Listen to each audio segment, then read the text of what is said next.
하나님 말씀 보겠습니다. 오늘 이 아침에 하나님께서 우리에게 주시는 말씀 마태복음 10장 5절로 8절까지의 말씀입니다. 신약 성경 마태복음 10장 5절로 8절까지의 말씀.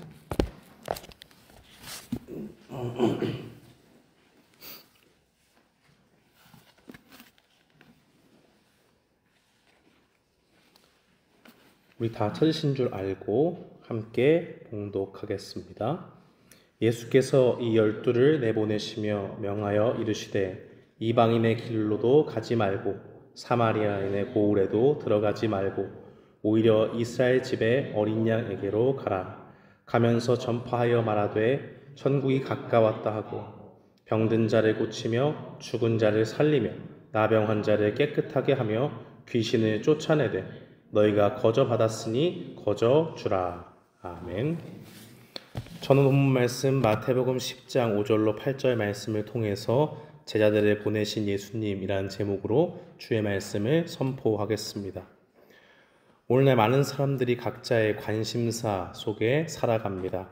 최근에 한 조사기관이 13세에서 59세의 남녀 1000명을 대상으로 사람들이 생각하는 최대의 관심사가 뭘까? 라는 것에 대해서 조사를 했습니다. 조사의 결과 사람들은 크게 두 가지의 관심을 갖더라고요. 건강과 재테크에 큰 관심을 갖는 것으로 나타났습니다. 그 두 개가 아주 근소하게 1, 2위를 다투죠. 이것이 보여주는 것이 무엇입니까? 사람들은 무엇보다도 자신에 대해 안정감을 찾는다는 것을 알 수 있습니다. 나의 건강이 무너지지 않아야 하고 또 내가 나를 돌볼 수 있을 정도의 재산을 확보해 두어야 그래도 번듯하게 인생을 살아갈 수 있다는 것. 그래서 그것에 몰두하는 것이 바로 사람들의 모습이요 관심사인 것입니다. 그런데 오늘 예수님께서는 예수님을 따르는 제자들에게 무엇을 제시하고 있습니까? 제자들에게 그들 스스로에 대한 관심에 집중하기보다는 예수님이 관심을 갖는 예수님의 관심사를 제시하시고 그것 그대로 보내십니다. 주님의 관심사는 어디에 있습니까? 잃어버린 양들에게 있습니다. 주님은 어떻게 사람들에게 인정을 받을까? 어떻게 내가 배불리 먹고 상석에 앉고 많은 사람들에게 인기를 얻어서 나의 이익을 거둘까에 관심을 갖지 않으셨습니다. 예수님이 만약 그런 분이셨다면 죄인과 세리의 친구라는 불명예를 얻는 그런 마태의 집에 들어가는 일은 없었을 겁니다. 예수님은 그런 오해와 비난을 감수하시고도 잃어버린 양과 같은 죄인들을 찾아가셨습니다. 예수님은 또한 제자들에게 마태복음 9장 36절에서 목자 없는 양같이 고생하는 무리들을 보시는 것을 말씀합니다. 그것을 통해서 주님이 이 땅에서 어디에 관심을 두는지를 밝히 알려주십니다. 마태복음 9장 36절은 증거하기를 무리를 보시고 불쌍히 여기시니 이는 그들이 목자 없는 양과 같이 고생하며 기진함이라. 주님의 관심은 어디에 있습니까? 목자 없는 양과 같이 죄 가운데 고생하며 사는 주님을 알지 못하는 사람들 가운데 있습니다. 바로 그 관심을 예수님께서는 제자들에게 제시하시고 오늘 본문에서 그의 12 제자들을 주님께서 보내고 계신 겁니다. 예수님은 그의 12 제자들을 사람들에게 보내시면서 말씀하기를 10절 말씀에서 이스라엘 집에 잃어버린 양에게로 가라 말씀합니다. 9절 말씀에 보면 이어 완전히 대조적인 것처럼 보이는 사람들이 나오죠. 이방인의 길, 또 사마리아인의 고을이라고 하는 것을 통해서 예수님께서는 아주 좁은 사람들, 이 전도의 대상, 이 제자들이 나아가야 될 대상을 한정적으로 주시는 것처럼 말씀하고 있습니다. 예수님은 왜 이방인의 길로도 또 사마리아인의 고을로도 가지 말라고 말씀하십니까? 그들에게는 구원이 필요 없다라는 것이 아니라 하나님께서 크신 계획 가운데 먼저 이스라엘 가운데 주의 복음이 전파되어야 할 것을 말씀하시는 겁니다. 마태복음 8장 11절은 증거하기를 또 너에게 이르노니 동서로부터 많은 사람이 이르러 아브라함과 이삭과 야곱과 함께 천국에 앉는다라고 이렇게 말씀합니다. 이 구절을 보면 예수님께서 이방인들도 분명히 구원을 허락하시는 은혜를 베푼다는 것을 우리는 알 수 있습니다. 주님의 구원 계획에는 유대인뿐만이 아니라 지금 이 자리에 말씀을 듣고 앉아있는 이방인인 우리도 포함되어 있습니다. 그래서 우리가 지금 이 자리에서 주의 복음을 듣고 하나님을 예배하고 있는 거죠. 이스라엘 집에 잃어버린 양에게로 가라라고 하는 이 예수님의 말씀은 이방인을 구원하기에 앞서서 복음 전파의 대상을 먼저 유대인으로 정하셨다는 뜻입니다. 사도행전 1장 8절은 무엇을 증거합니까? 오직 성령이 너희에게 임하시면 너희가 권능을 받고 예루살렘과 온 유대와 사마리아와 땅끝까지 이르러 내 증인이 되리라 하시니라 말씀하십니다. 하나님께서 계획하신 그 순서상 복음이 유대인들에게 먼저 전해지고 그 다음에 이방인이 전해지는 그 계획대로 하나님은 지자들을 움직이고 계십니다. 예수님의 복음은 예수님의 지자들에 의해서 이스라엘 백성에게 전해집니다. 그것을 기점으로 점점 확장되어서 이방인에게까지 땅끝까지 증거되어야 될 복음입니다. 예수님은 지자들의 사역의 대상으로 이스라엘의 잃어버린 양에게 가라라고 그렇게 정해 주셨습니다. 이스라엘은 원래 어떤 민족입니까? 그들은 태생 자체가 하나님께서 시작하시고 하나님께서 그들을 택하신 민족입니다. 은혜로 하나님의 백성이 되었습니다. 그리고 그 하나님의 은혜에 의해서 하나님의 백성이 되고 하나님은 그들의 하나님이 되셔서 그들을 하나님께서 친히 인도해 주셨습니다. 그들이 무너뜨릴 수 없던 애굽의 군대를 수장시키셨고 평생 노예로 살던 그들에게 가나안 땅이라고 하는 살기 좋은 땅을 허락해 주셨습니다. 그 가는 과정이 쉽지 않았지만 그 가운데 옷도 헤어지지 않았고 그들이 만나와 매출하기로 또 불기둥과 구름기둥으로 하나님의 은혜를 경험했던 것을 기억합니다. 그런 그들이 은혜로 거주한 땅에서 하나님을 버리고 우상을 섬기고 그런 죄들을 버리니까 하나님께서 그들에게 큰 벌을 내리시죠. 이방 민족들을 통해서 괴롭히시고 그럼에도 불구하고 회개하기 원하시는 하나님께서 보내신 선지자들을 그들에게 베푸시는 것을 보게 됩니다. 그들이 마땅히 섬겨야 될 하나님을 섬기지 않을 때 하나님이 아파하는 마음으로 선지자들을 보냈지만 그들은 오히려 회개하지 않고 선지자들을 죽이는 그러한 죄악을 저질렀습니다. 그 결과 그들은 나라가 멸망하고 이제 예수님의 시대를 보면 이방 민족의 통치 아래 사는 그러한 비참한 현실 가운데 나타나게 된 겁니다. 로마에 의해서 나라의 주권을 빼앗긴 사람들이 되었고 로마에게 과도한 세금을 바치고 시달리는 것도 힘든데 하나님을 예배하는 성전에서도 그렇게 큰 기쁨을 느끼지 못했습니다. 왜냐하면 그들의 종교 지도자들이 이 사람들을 양떼와 같이 어떻게 하면 하나님을 잘 믿고 하나님께로 인도할까 관심을 두지 않았기 때문입니다. 그들의 종교 지도자들은 성전에서 자신의 이익에 눈이 멀었습니다. 이스라엘 백성들이 그 영혼이 죽던 말던 상관이 없었지요. 그들을 불쌍히 여기기보다 오히려 그들을 바라보면서 양을 바라보는 이리의 눈빛으로 그들을 착취하고 그들을 이익의 대상으로 보았습니다. 바로 그 증거가 어디에 나타나 있습니까? 종교 지도자들이 관할하던 성전에 장사꾼을 든 것을 보면 알 수가 있지요. 요한복음 2장은 증거하기를 유대인들이 6월절이 되면 성전에 제사를 드리러 오는 장면을 보여줍니다. 그때 종교 지도자들은 성전에 장사꾼을 두어서 그들의 이익을 채웁니다. 제사를 드리러 오는 사람들마다 그 재물을 정성스럽게 준비해서 가지고 왔음에도 불구하고 여기에 흠이 있다, 저기에 흠이 있다 하면서 자신들이 비싸게 준비해 놓은 이 재물을 사야 된다라고 그렇게 유도를 했습니다. 성전에서 드려야 하는 성전세를 로마 화폐로 드리면 안 된다고 하여서 환전을 할 때에 그들에게 환차 이익을 얻게 되는 그러한 이익을 만드는 악한 일들을 행했습니다. 그러니 예수님께서 그들의 모습을 보시고 노끈과 채찍을 드실 수밖에 없는 것이죠. 장사꾼들을 다 내어 쫓으시고 내 아버지의 집을 장사하는 집으로 만들지 말라 말씀하실 수밖에 없는 상황이었습니다. 주님의 관심은 이익과 재물에 있지 않습니다. 자신의 위대함을 들어 보이는 것에, 자기가 이 세상 가운데 유익을 얻는 것엔 관심이 없습니다. 이 땅의 진정한 통치자로 오신 예수님을 알지 못해서 주님의 통치 아래 있지 못하는, 그래서 고통 속에 살 수밖에 없는 그 사람들에게 주님의 관심이 있습니다.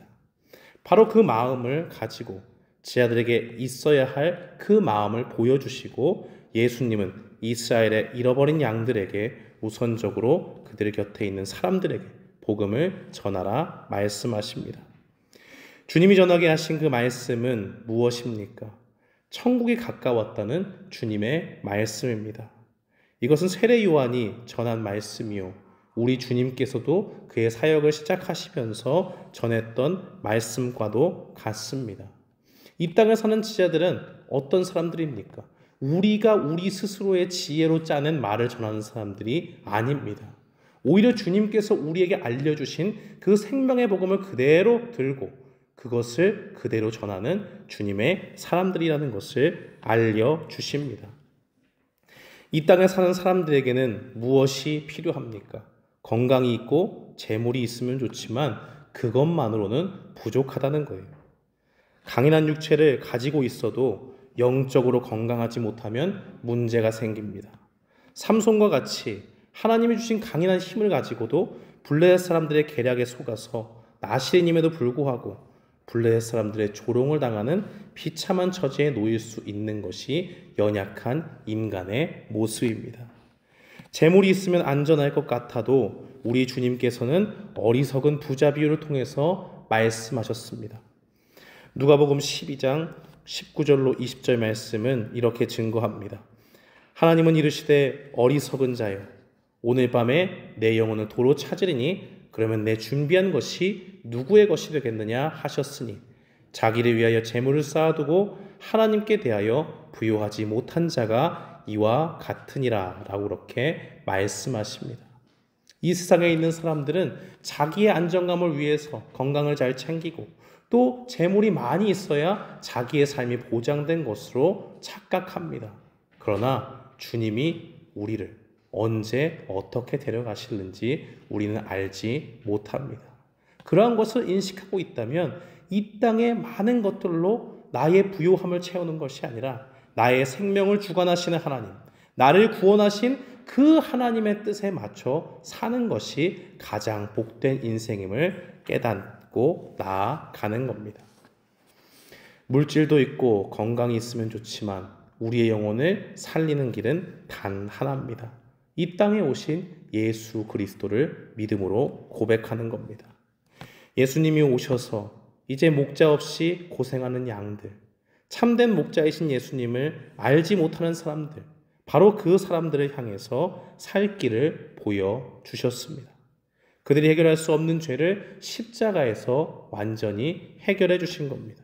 우리를 위해서 죽으신 주님을 구원자로 믿는 그러한 사람들에게 하나님께 나아갈 수 있는 의로움을 주시고 우리의 모든 죄는 주님께서 가져가 용서해 주십니다. 이 은혜를 먼저 받은 제자, 그리고 그 제자와 같은 우리는 무엇을 해야 될까요? 우리의 관심을 주님의 관심으로 돌려야 합니다.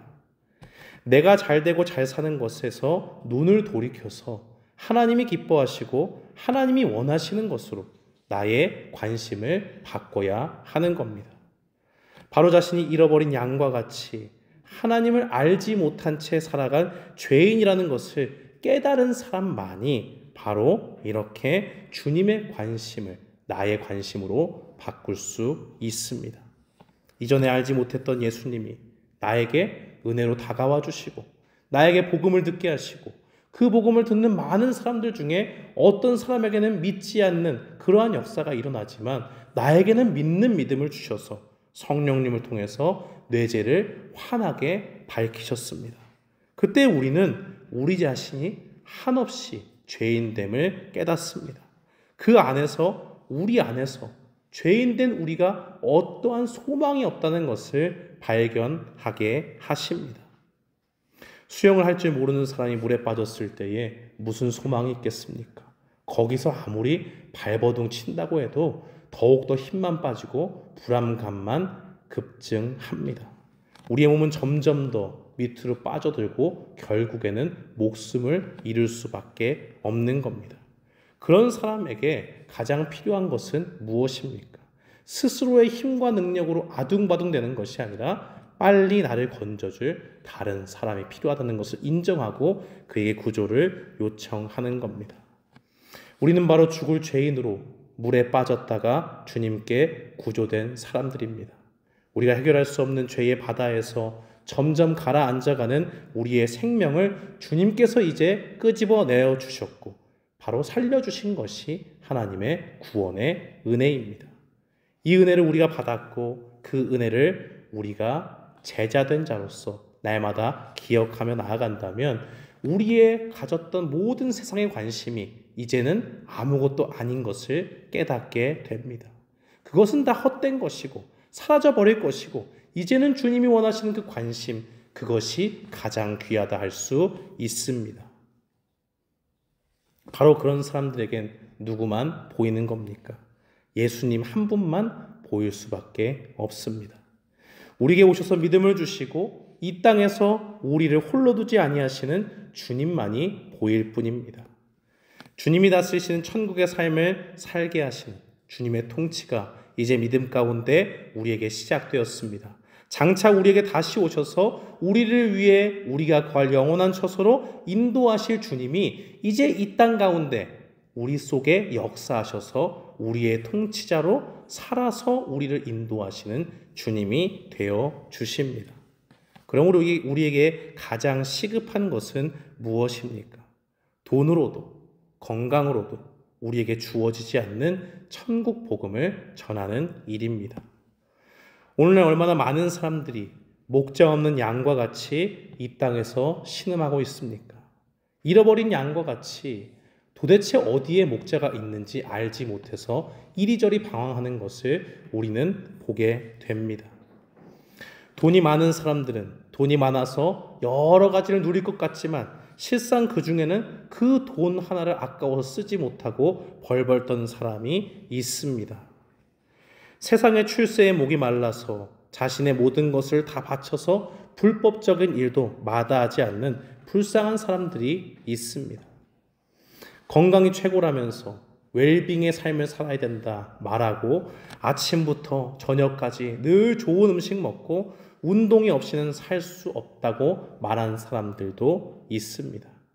또 어떤 사람은 자신을 치장하고 아름답게 꾸미는 것을 통해서 자신의 기쁨을 얻고 그것이 인생의 최고의 가치인 것처럼 살아가는 사람들도 있습니다. 모두가 다 각자의 신념을 가지고 살아가지만 그것이 다 올바른 방향은 아닙니다. 모두가 다 각기의 방향으로 가지만 참된 목자 되신 주님이 제시하는 방향이 아니면 다 헛되고 잘못된 방향입니다. 이 땅에 살지만 우리는 우리를 다스리시는 또 천국을 맛보게 하시는 주님의 통치 가운데 살아야 됩니다. 바로 그 복음을 듣고 거듭난 사람만이 주님의 그 통치함을 받는 것이요, 그 주님의 음성을 듣고 주님의 복음을 전하는 삶, 그것이 가장 귀한 삶임을 깨달아 알게 됩니다. 주님은 제자들에게 무엇을 말씀하십니까?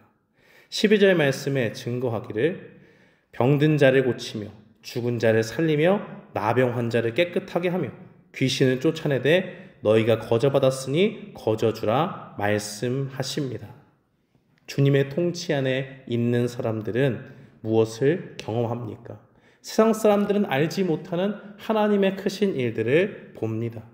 병을 고치고 죽은 자를 살리는 능력, 나병 환자를 깨끗하게 하는 일들은 또 귀신을 쫓아내는 그 일들은 우리가 우리의 능력으로는 할 수가 없는 것입니다.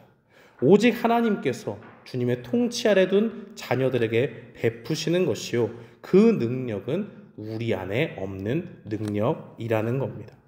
이 능력은 누구로부터 온 것입니까? 바로 예수님께서 그의 제자들에게 부여하신 능력입니다. 마태복음 10장 1절 말씀은 증거하기를 예수께서 그의 12제자를 부르사 더러운 귀신을 쫓아내며 모든 병과 모든 약한 것을 고치는 권능을 주시니라 말씀합니다. 예수님께서는 이 세상에 잃어버린 양들에게 또 그들에게 보내지는 제자들에게 하나님의 긍휼을 베풀어 주십니다. 이 세상에 잃어버린 양들에게 나아가는 제자들에게 주님의 권능을 부어 주십니다.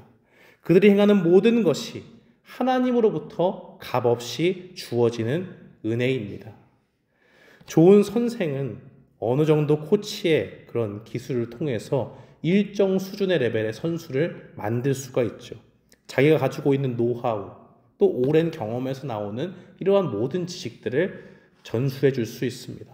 그러나 스승이 가진 노하우를 알려줄 수는 있어도 그가 스승이 타고난 재능을 물려줄 수는 없습니다. 뛰어난 재능을 타고난 선수들이 좋은 코치가 되는 것을 우리는 보게 되죠. 그러나 그 밑에서 훈련을 받아서 기대를 이만큼 하는데 그 코치만큼 재능이 나오질 않아요. 왜 그런 겁니까? 노하우는 알려줄 수 있어도 그가 가지고 난 타고난 재능을 우리가 부여해 줄 수는 없는 것이기 때문입니다. 그러나 우리 주님은 주님의 제자들을 보내시면서 무엇을 주십니까? 예수님이 하셨던 그 일을 그대로 할 수 있는 능력도 그들에게 부여하고 계신다는 사실입니다. 다만 그들이 그렇게 할 수 있는 것은 그들의 능력이 뛰어남이 아니라 주님께서 거저 주시는 그 은혜 가운데 그들에게 부여하신 겁니다. 목적은 단 하나밖에 없어요. 주님이 원하시는 그 관심, 주님의 구원의 복음을 전하는 것, 그것을 완수하기 위한 능력을 하나님께서 부어 주시는 겁니다. 사랑하는 성도 여러분, 우리는 누구입니까? 주님께 보냄을 받은 제자들입니다. 12제자와 같이 우리는 주님의 은혜로 구원받았고 주님을 믿는 믿음을 가진 사람들이 되었습니다. 그렇다면 우리는 무엇을 가지고 하나님 앞에 나아가야 됩니까? 내가 잘 되고자 하는 관심, 세상의 화려한 그러한 모든 것들을 나의 관심으로 삼지 않고 오직 주님이 원하시는 그 관심이 나의 관심 되기를 바라며 나아가야 됩니다. 우리가 목자 되신 주님의 통치를 받는 하나님의 백성이 된 것은 나만의 유익을 위한 것이 아닙니다.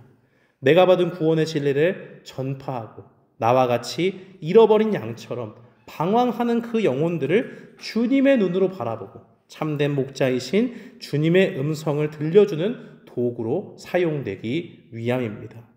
그와 같은 사명을 우리에게 주셨기 때문에 주님은 우리를 부르셨고 또한 12제자와 같이 이 땅에 우리를 보내십니다. 요한복음 14장 12절에서 주님은 이렇게 말씀하십니다. 내가 진실로 진실로 너희에게 이르노니 나를 믿는 자는 내가 하는 일을 그도 할 것이요 또한 그보다 큰 일도 하리라 말씀하십니다. 사랑하는 성도 여러분, 우리 자신을 보면 한없기 초라하기 그지 없습니다. 실망스럽고 연약한 그러한 모습 가운데 우리는 절망하고 낙담할 뿐입니다. 그러나 주님의 관심을 위해서 우리를 보내시는 주님을 바라보면 주님이 하시는 일도 내가 할 것이요 주님이 하신 그 일보다 더 큰 일도 하실 수 있다 주님 말씀하십니다. 오늘 이 말씀을 기억하면서 은혜의 복음을 통해서 나의 관심을 채우는 삶이 아니라 주님의 관심을 가지고 이 땅을 향해 잃어버린 양과 같은 사람들에게 주의 복음을 전하며 나아가는 우리 모두가 되기를 주님의 이름으로 축원합니다. 아멘.